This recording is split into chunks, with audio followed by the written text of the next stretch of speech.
안녕하세요. 커피앤톡입니다. 오늘도 와주셔서 감사드리고요. 바로 사연을 읽어보겠습니다. 안녕하세요. 60대 중년 여자입니다.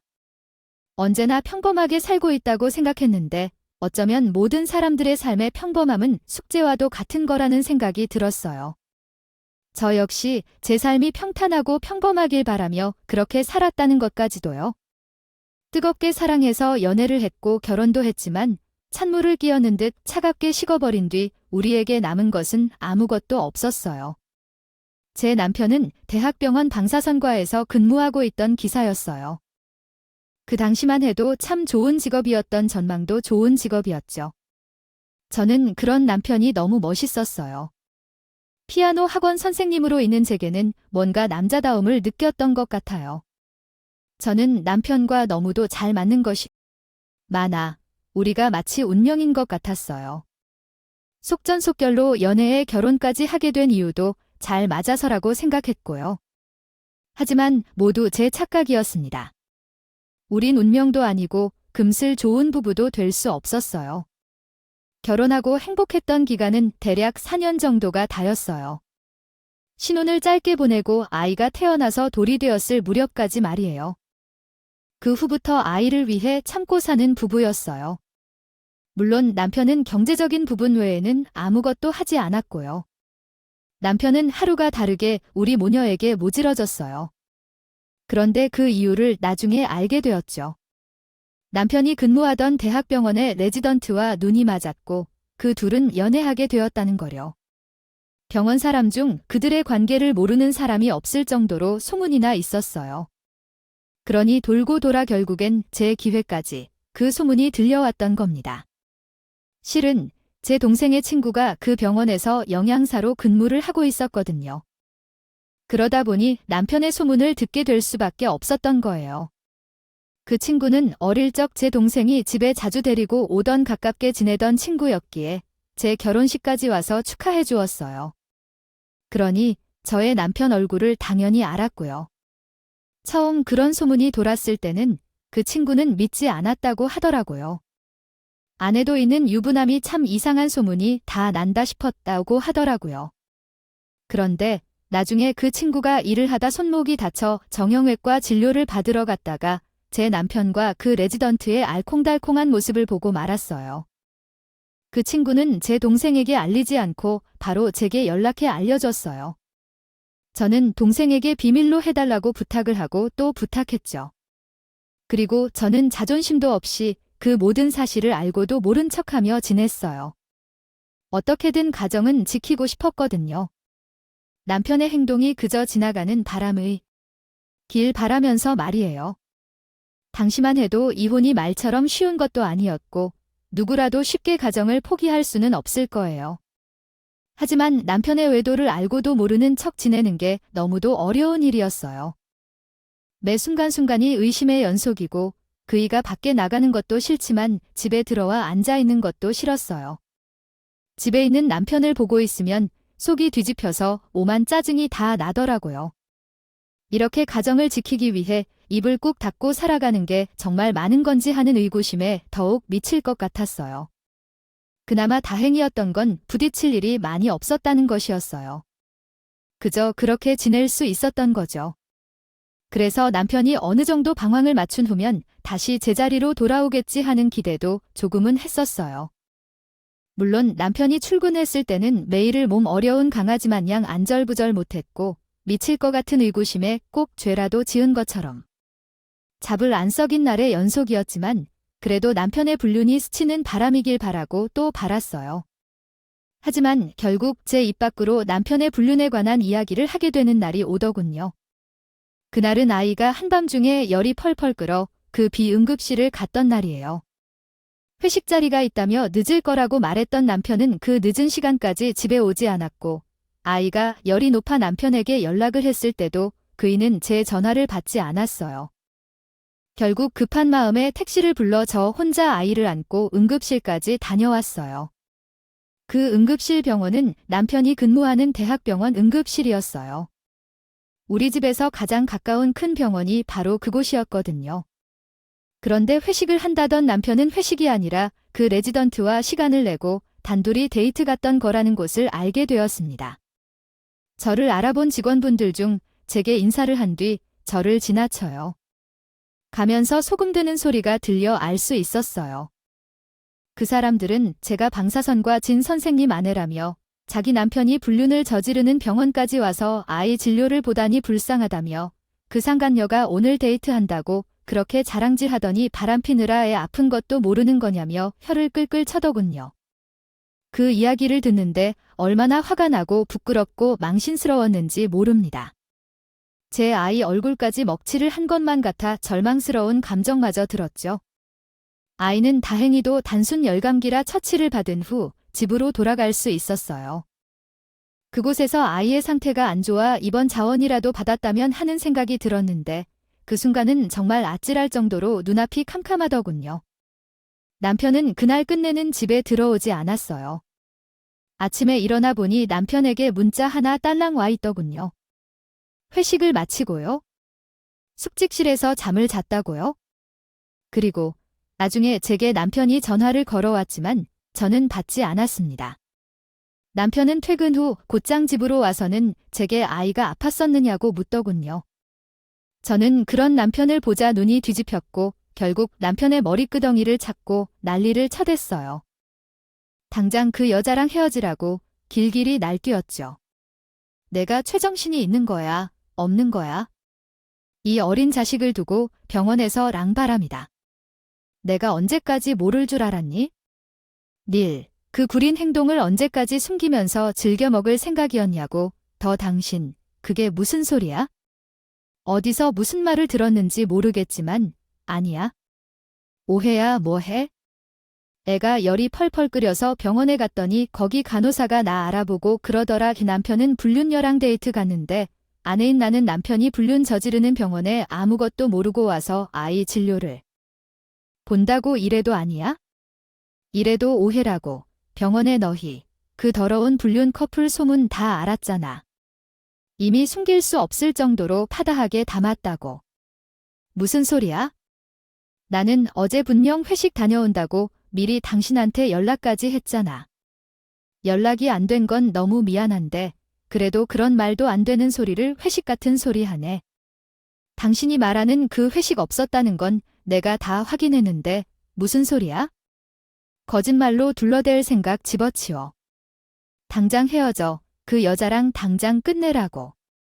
안 그러면 나 그 여자까지 찾아가서 못 볼 걸 볼 줄 알라고. 당시에는 소문만 믿고 나는 못 믿어. 당사자인 내가 아니라고 하잖아. 그런데 왜 이래? 아, 끝까지 잡아떼겠다 이거야? 내가 그러면 오해였구나 하고 넘어갈 줄 알았어. 그래, 넌 어디네. 방식대로 해봐. 난 내 방식대로 할 테니까 따라와 따라오라고. 저는 남편을 데리고 시댁으로 향했어요.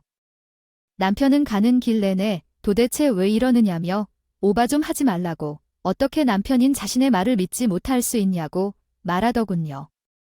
저는 시댁에 도착해 무작정 시부모님 앞에서 남편이 그간 했던 짓들을 다 밝혔습니다. 아주 남편에게 개망신을 주었죠. 갑자기 연락도 없이 이 시간에 무슨 일로 온 거야? 아가, 이 꼴이 왜 이 모양이니? 어머님, 아버님, 도대체 하나뿐인 아들을 어떻게 키우신 거예요? 결혼한 지 얼마나 됐다고, 애 낳은 지는 또 얼마나 됐다고 뒤구른 짓을 하고 다닐 수 있는지. 제 머리로는 도무지 이해가 되지 않는다고요? 제가 어떻게 이럴 수가 있어요? 아이, 무슨 소리냐? 우리 아들은 어떻게 키우다니. 갑자기 울면서 그걸 물어보는 이유가 뭐야? 뒤구린 짓은 또 뭐고? 아들, 내가 말해봐. 며느리가 이 시간에 연락도 없이 찾아오래도 아니고 이렇게 우리 앞에서 눈물이 보일 너도 아닌데 왜 이러는 거냐? 아내가 나에 대해 좀 오해가 생겼어요. 그래서 이러는 거야? 어머니, 아버지가 이해해 주세요. 뭐, 오해. 당신 정말 끝까지 내가 증거 하나 없이 이러는 줄 알아? 내가 증거도 없이 이렇게 시댁까지 쫓아온 줄 아느냐고. 어머니, 어젯밤 남편이 제게 회식한다는 거짓말을 하고 바람피는 여자와 하루를 보냈어요. 아이는 아파서 급히 밤에 응급실에 다녀왔는데 그때 병원 직원분들이 저를 보고 수군댔고요. 남편은 이 병원 의사랑 바람이 났는데 그것도 모르고 와서 진료를 보고 있다면서요. 이렇게 소름 끼치는 연락까지 주고받았다고요. 저는 그간 남편이 바람 피운 것을 모른 척하며 모아놓은 남편을 불륜 증거를 시부모님 앞에 낱낱이 보여줬어요. 그제야 남편은 얼굴이 하얗게 질려서는 제게 빌기 시작했죠. 오해라고 둘러대서 미안하다면서 오래된 관계는 아니었다고, 처음부터 이럴 작정은 아니었다고 말이에요. 저는 그런 남편에게 더 오래 끌 필요도 없다고. 내 부모님 앞에서 그 여자랑 깔끔히 정리할지 아니면 이 피덩이 같은 아이 두고 이혼할 건지 딱 정하라고 선을 그었죠. 제 말에 시부모님은 이혼은 절대 안 된다며 완강하게 말리셨고, 남편의 등짝을 두들겨 패며 얼른 관계 정리하겠다고 본인들 앞에서 딱 약속하라면서 소리치셨어요. 남편은 그제야 그 여자랑 당장 헤어지겠다며 저와 약속을 하고 시부모님 앞에서 각서까지 받아냈어요. 그 후 며칠 뒤였어요. 남편이 그 의사 상간녀에게 이별을 통보했는지 그 여자가 우리 집 앞까지 찾아와서는 남편에게 매달렸습니다. 그때 정말 그 여자의 머리털이라도 다 뽑아놨어야 했는데 차마 육아하느라 후질근한 차림으로 그 여자를 마주할 용기가 나지 않았어요. 분명 제가 너무 초라해질 테니까요. 그저 멀리서 남편과 상간녀를 지켜볼 뿐이었어요. 그나마 다행이었던 건 남편이 매몰차게 그 여자를 쫓아냈다는 거예요. 펑펑 눈물을 쏟으며 남편에게 매달리던 여자는 그렇게 돌아간 후 우리 집 앞으로 더는 찾아오지 않았어요. 마음 같아서는 남편이 이직이라도 했으면 좋겠다는 생각이 있었어요. 병원에도 이미 소문이 날대로 났으니까요. 하지만 남편이 각서를 쓸 때 더는 이런 일을 벌이지 않겠다고 했다는 것이었어요. 했으니 믿는 수밖에.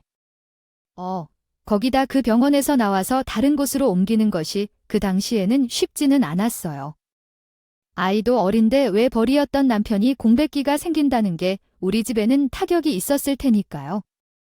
먹고 사는 게 뭐라고 참 도와주지 않더군요. 그래도 그 후로 남편은 정신을 차렸는지 다시 제자리로 돌아온 듯 보였어요. 아이를 낳기 전처럼 저를 대해주었고 가정에도 꽤 충실한 면모를 보였고요. 제 아이에게도 많이 노력하는 모습이 보였어요. 네, 그 일을 겪은 뒤 남편은 다정한 남편, 다정한 아빠가 되었어요. 아이가 자라는 동안에도 남편의 이런 모습은 변함없었어요. 이런 일이 있었던 줄 모르는 사람들은 애가 꽤 컸는데도 꼭 신혼 같다며 남편이 많이 가정적이라 좋겠다는 칭찬까지 해줄 정도였죠. 저도 예전에 일이 까마득해질 정도로 남편의 노력에 마음이 풀렸어요. 가끔 회식한다고 할 때면 의심도 생기고 마음이 불편했던 적도 있지만 남편은 회식이 있는 날에도 딱 식사만 하고 집으로 곧장 오곤 했어요. 그래서 더욱 의심할 여지가 없었죠. 제게 남편의 바람 소식을 전해주었던 동생도 제게 둘이 헤어졌는지 더는 그들의 소문이 돌지 않는다며 되려 병원에서 서로를 대하는 게 전 같지 않아 연애 소문이 쏙 들어간 것 같다고 얘기해 주더라고요. 참 다행이라고요. 그래도 남편의 바람을 알면서도 용서해준 저도 대단하다는 말도 빼놓지 않았어요. 원래라면 창피할 말이지만 저는 남편의 노력 덕에 더는 창피하지 않았어요. 제가 남편의 바람을 모른 척하고 지낼 때 스쳐가는 바람 정도의 관계이길 바라며 간절히 바랐던 게 마치 이루어진 것 같았죠. 저는 그제서야 이게 평범한 가정의 모습이고 평범한 삶이구나 하는 생각이 들었어요. 무척 행복한 건 아니라도 소소한 행복이 매일 저를 기쁘게 해줬어요. 시간은 손살같이 흘렀고 그렇게 안정을 되찾고 지낸 지 5년 뒤 제 소소한 행복의 기쁨은 결국엔 종지부를 짓게 되었습니다. 상간녀였던 그 여자가 전문의가 되었는데 전문의가 되자마자 남편과 결혼하겠다며 나선 것이었어요. 그 다정하던 모습을 줄곧 유지해오던 남편 역시 두려운 제게 이혼 소송을 던졌고 이 어마어마한 배신을 당하게 됐어야 피가 거꾸로 솟는 기분이 이런 기분인가 싶었어요. 알고 보니 남편이 가정에 충실했던 것도 상간녀와의 관계에 관한 소문이 사그라든 것도 다 남편과 상간녀가 계획했던 일이었어요. 저에게 헤어졌다고 하고도 병원에 소문이 돌고 있다면 분명 다시 자기들의 관계를 의심하고 들 테니 병원에서도 행동을 조심하고 다녔던 거예요. 그렇게 상간녀가 전문의를 취득할 때까지 기다렸던 거죠. 어차피 상간녀도 전문의를 따기 전까지는 일에 더욱 집중하는 게 좋다는 판단이었겠죠. 상간녀는 이혼할 당시 뱃속에 남편의 아이까지 가진 상태였어요. 결국 저는 위자료와 재산 분할을 받고 이혼을 하게 되었어요. 어떻게든 처음에는 이혼을 순순히 해주지 않겠다는 마음으로 소송에 임했어요. 하지만 이혼도 돈이 있어야 되더군요. 주부로 지내면서 그렇다 할 소득도 없이 남편이 주는 돈으로 알뜰히 살아온 재계 변호사를 고용할 만큼 큰 돈이 있을 리는 만무했고, 반대로 남편 쪽은 상간녀의 인맥으로 제대로 준비해서 이혼 소송을 진행했던 거예요. 저는 결국 그렇게 전 남편에게 완전히 버림을 받게 되었어요. 남편이 이혼 소송을 준비하는 동안 마주칠 때마다 의사인 상간녀와 저를 수도 없이 비교해대며 제 티끌만큼 남은 자존심까지 갉아먹었어요. 드디어 너랑도 끝이냐? 내가 이 날을 얼마나 손꼽아 기다렸는 줄 알아? 그동안 숨막혀 죽는 줄 알았다고. 너처럼 후줄근하고 볼품없는 여자랑 같이 잘 맞대고 살느라 아주 구역질이 났어. 뭐야? 언제는 아이에게 집중하는 내가 좋다더니 완전 쓰레기잖아. 이럴 거면 처음 나한테 바람피는 걸 걸렸을 때 당장 이혼하지. 뭐하러 이렇게까지 시간을 허비한 건데 나도 그걸 원했어. 하지만 내 여자가 자신의 커리어를 위해 조금 노력하는 시간을 갖겠다잖아. 그러니까 그동안은 조용히 지냈을 뿐이야. 그때 내가 당신이랑 이혼해버리면 얼마나 내 여자가 부담을 느끼겠어? 안 그래? 이 재활용도 안 될 쓰레기 같은 자식. 뻔뻔하고 이 악랄한 악마야.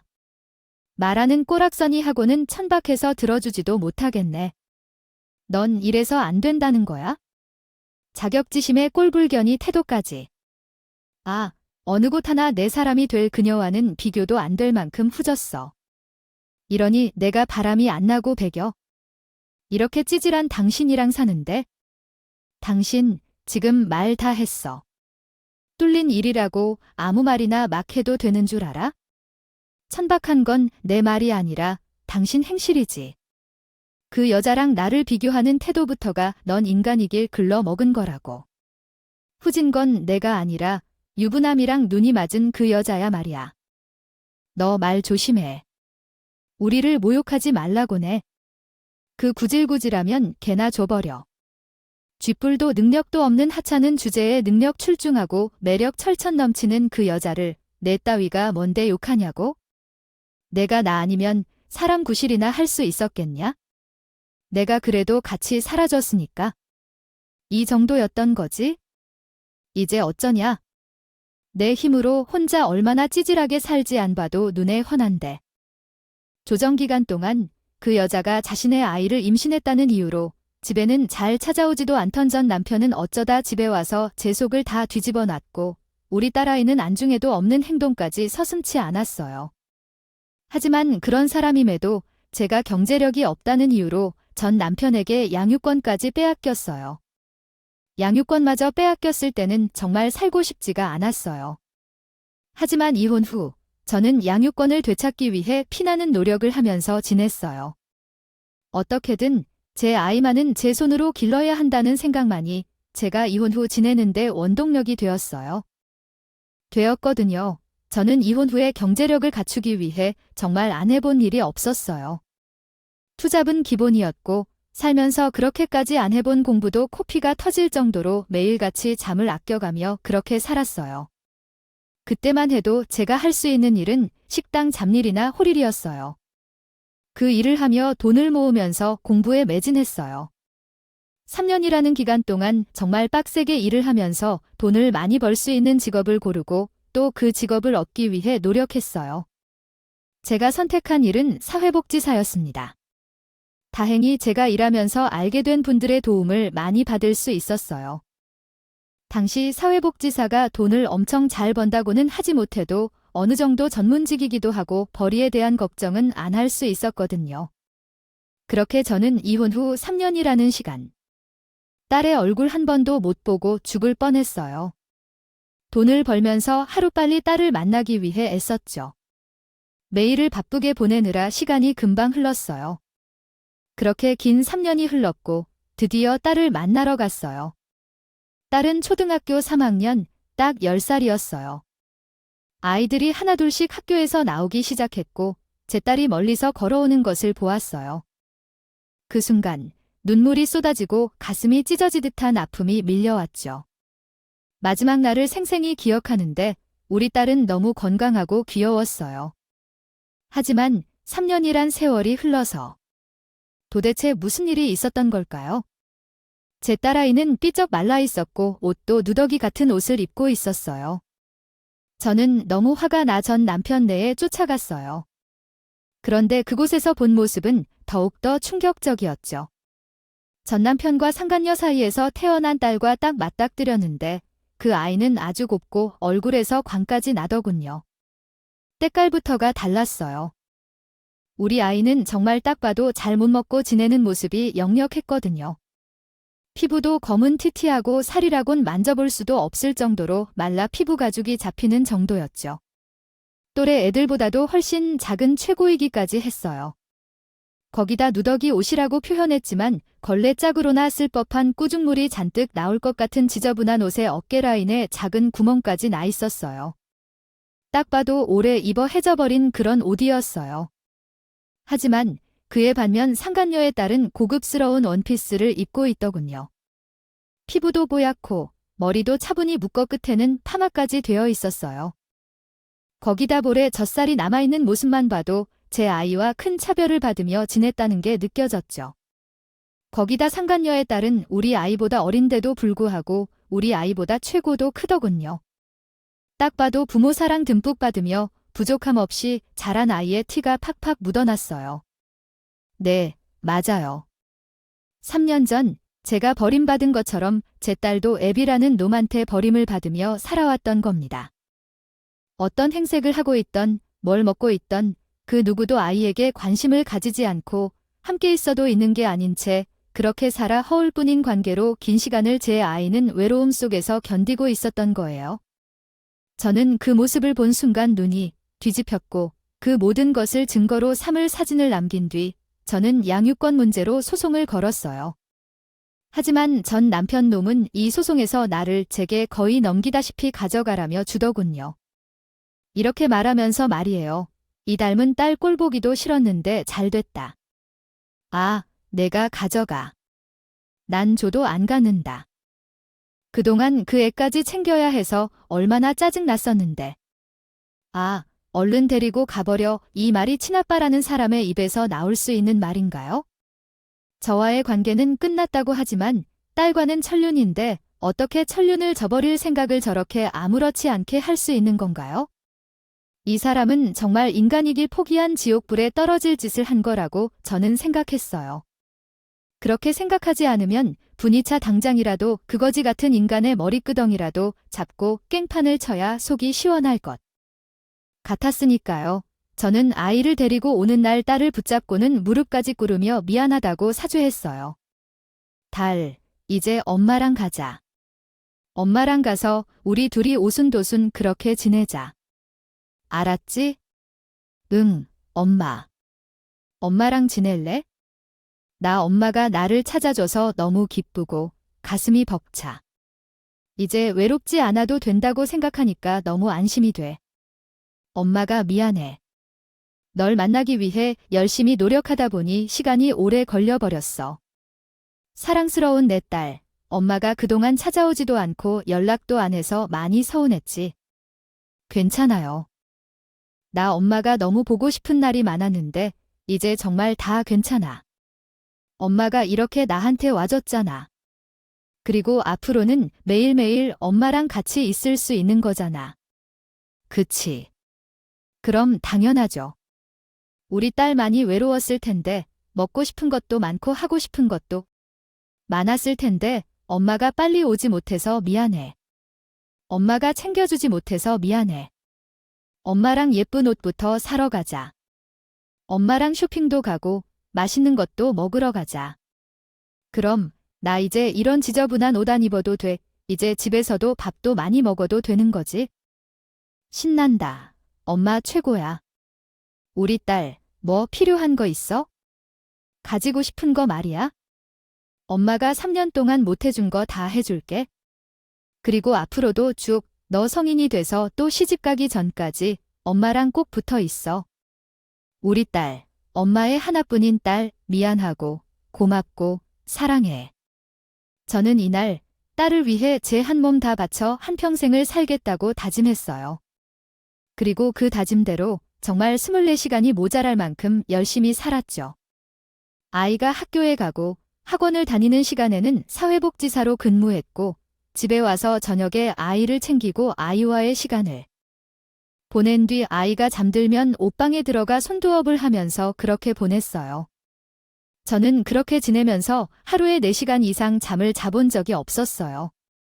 주말에는 아이와 함께 시간을 보내기 위해 그 어떤 일정도 잡지 않고 오롯이 딸만을 위한 시간으로 사용했죠.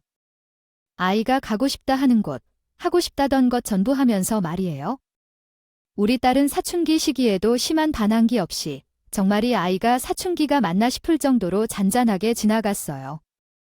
딸은 저와 함께 시간을 보내는 게 친구들과 노는 것보다 훨씬 재미있다고 말했고, 정말 저와 모든 것을 함께 하려고 했죠. 하다못해 집 근처 마트에 장을 보러 갈 때도 사춘기 시기에도 함께 다녔을 정도였어요. 그렇게 우리는 가족이자 친구로 지냈어요. 저는 딸이 중학교에 가면서 공부하는 시간이 길어지면서 더 많은 일을 했어요. 손부업으로 했던 것도 그만두고 회사가 끝나면 예전에 다녔던 분이 연결해준 국밥집에서 파트타임으로 일을 했어요. 그렇게 저는 제 생활에 다른 자신의 본분에 집중하며 각자의 위치에서 열심히 노력했죠. 고등학생 때는 저보다 딸이 더 바쁘게 지냈어요. 한밤중까지 독서실에서 열심히 공부하며 그렇게 지냈으니까요. 저는 퇴근길에 늘 딸을 데리러 갔고 저희는 집에 늘 함께 갔어요. 그렇게라도 둘의 시간을 만들어 대화를 나누었죠.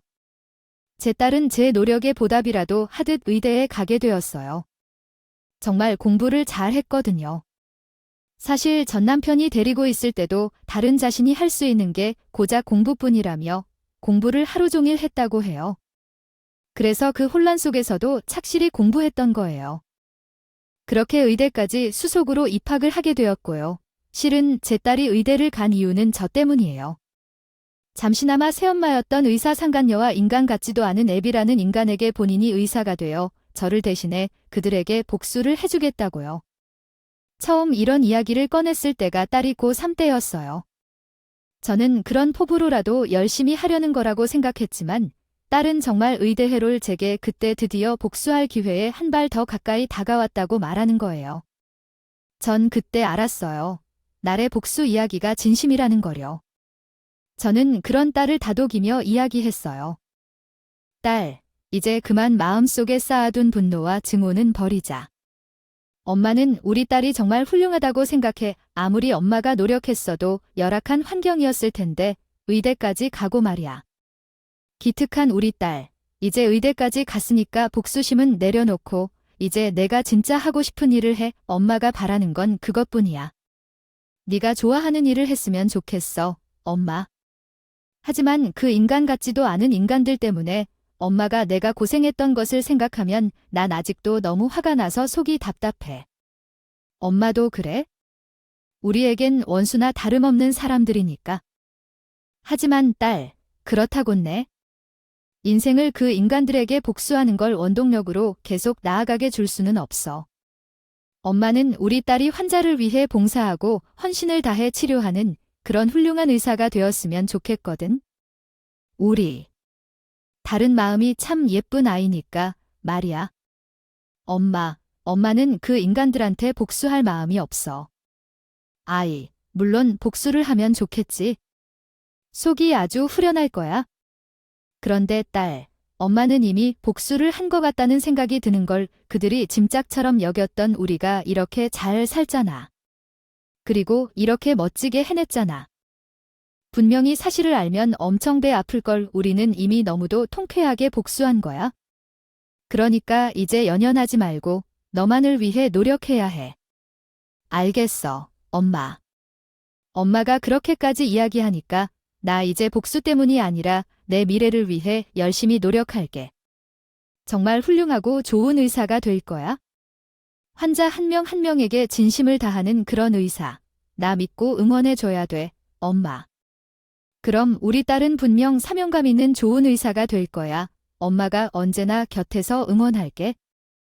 그때부터 제 딸은 복수가 아니라 자신만을 위해 더욱 열심히 공부하며 노력했어요. 장학금까지 받으며 다니던 때도 있을 정도로 정말 최선을 다했죠. 의사가 된다는 것이 정말 어렵다는 걸 제 딸아이를 보며 느꼈어요. 배움이 끝도 없고 또 시간도 오래 걸린다는 거려. 몇 년 뒤 제 딸은 인턴, 레지던트, 펠로우까지 잘 마치고 드디어 전문의가 되었어요.